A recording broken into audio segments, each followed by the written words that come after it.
So home prices are down, lots of inventory at the moment, sales are drastically down, and the interest rates keep going up. What should buyers and sellers know about this market? My name is Rene, and I run a team in the Oakville, Burlington, and Hamilton region. And before we get into the market, if you find this video helpful, please don't forget to give us that like. Also, if this content is something that you enjoy and you love hearing about the real estate market, please subscribe to our channel. Lastly, if there's something that we didn't cover in the video, please book a meeting with me in the description via the link, and I'd be more than happy to answer any of your real estate related questions. So, what's going on in this market? We've got lots of stats to talk about. First things first, the inventory is up huge versus last year. We're seeing that in some markets, it's up anywhere from 198% to 438%. Also, the sales, they're down versus last year, anywhere from 42 to 67%, which is huge. In terms of the sales price versus February, when the market was extremely on fire, it's down quite a bit, and the adjustment has not stopped. So what we're seeing here with the market is that the detached has adjusted anywhere from 19 to 30%. The townhouse market has adjusted 26 to 28%, and the condo market has adjusted anywhere from 11 to 17%. So lots of adjustments since early in the year. Now, we're gonna have a look here at the interest rates, and this has been something that has just kept everybody on edge. And yes, they've gone up quite a bit. We've had 6 increases, and as far as we know, there's gonna be more coming. It's been challenging. I know a lot of people are really stressed. They're stressed out because they were hoping they got into the market 6 months ago when the interest rates were around 2% or 2.5%. Now, in all honesty, interest rates are expected to keep going up in 2023. So this is something that we unfortunately have to just deal with it. We're gonna have to adjust, and we got to pivot, and we have to figure out budgets. So we should see a lot of inventory over the next few months, and I think that this will definitely help with prices. But in terms of getting the approvals, please talk to your mortgage broker, talk to your bank before you go out and get excited about homes. So there's a lot of mortgage brokers and professionals out there that they're saying that if you compare the market where it was early in the year and you look at what the mortgage payments were then and where they are now, even with the increased rates, they're still not too bad. This is something that we always advise. Go talk to a professional, because they'll tell you exactly where the numbers were when they were around 2% and where they are now, we're well over 5%. So talking to a mortgage professional is always a big thing for us. We encourage it, and they'll shed some light on it.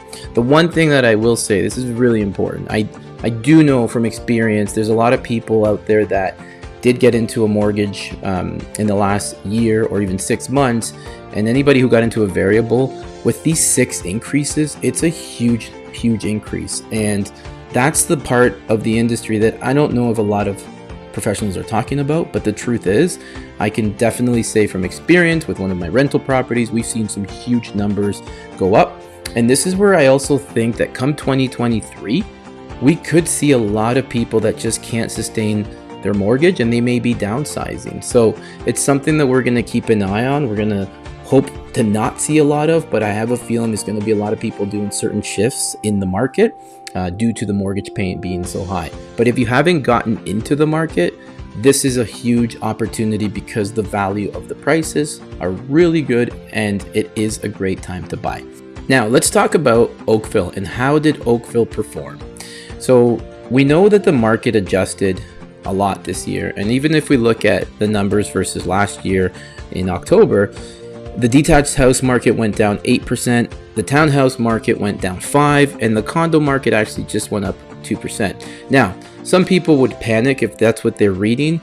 One thing that we do here at Team Rene, we're very good at talking to clients about stats and how how you have to look at it versus how the media looks at it at times. And what I mean by that is that if we compare the numbers versus 2019 and over the last 3 years, for example, the detached houses in Oakville, if you average it out, they've gone up about 9% per year. Historically, it's been around 5 to 7%. So I like to tell clients when they're looking at the value of their home, the good news. I always try to find that silver lining. And if I look at the townhouse market in Oakville, if we average it out over the last 3 years, the market's up 11%. And the condo market, if we average it out, it's up about 13% per year, which is excellent.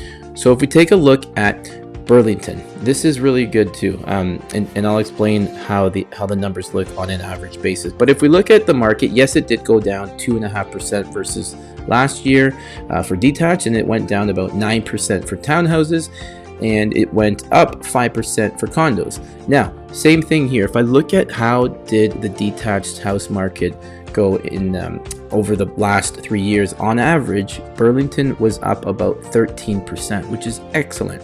If we look at the townhouse market, on average, it was up about 11%. And if we look at the condo market, it was up about 9%. So this is all growth over the last 3 years. If we have a look at Hamilton, this is something where it's all red here. Obviously, we're seeing here detached is down 2%, townhouses are down 5%, and condos are down 11%. It looks pretty rough.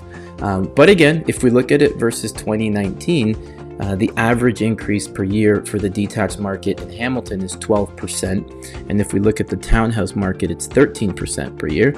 And if we look at condos, they're up 9% per year. So not bad. This is something that we always try to just explain to clients. If the market keeps going down, and there's a time that we're going to talk about how it's really bad, we'll tell you. We're really good at talking about what's happening at ground level. So how does this all add up for the buyers and the sellers in this market? Well, for buyers, it's a great time to get out there and get prices that are fair. There's a lot of inventory. Yes, the rates are higher, but it's all about just looking at what you can afford and going into certain pockets and certain types of homes and not having bidding wars. This is one of those things that you can actually go in and put a condition of financing, home inspection, and it's very nice to actually go in and not compete. So buyers, you got to get out there. I wouldn't keep waiting. Interest rates, they'll probably keep going up for the next 3 to 4 months. So you might as well take advantage of the good opportunities and technically and potentially the lower interest rates. One thing I like to mention to the buyers as well, when you're out there, there is about a 3 to 5% negotiation versus the list price and the selling price, which is great. In some cases, we see it higher, but on average, that's what we're seeing in these markets. Here's my final thoughts and some tips for buyers and sellers. If you're a buyer out there, this is the time to go out, negotiate, put some conditions, and get a deal. It's a great time. And yes, the interest rates are higher, but they could just keep going up. So you might as well jump in if you need to purchase a home and take advantage. Now, if you're a seller, and whether your house has been listed on the market for months or you're thinking of getting into it, but you're nervous, the most important right now is it needs to be priced fair so that buyers can see that you are adjusting to the market and so that they're not coming in 10-15% below your price. Also, sellers, if you're thinking of selling and you're still worried because you don't know about the market, one of the biggest tips I give is if in your immediate neighborhood there is next to nothing in terms of inventory, that is a good opportunity to get your home on the market and still get top dollar. If there's lots of inventory in your immediate neighborhood and you don't have to sell, then don't sell and just wait for the proper time. So, thank you so much for watching the video. If you enjoyed this, please don't forget to give us a like, subscribe, and also if there's anything that we didn't cover, we'd be more than happy to answer. Click the link in the description and book a meeting with me, and I'll get back to you as soon as I can. Thank you so much again.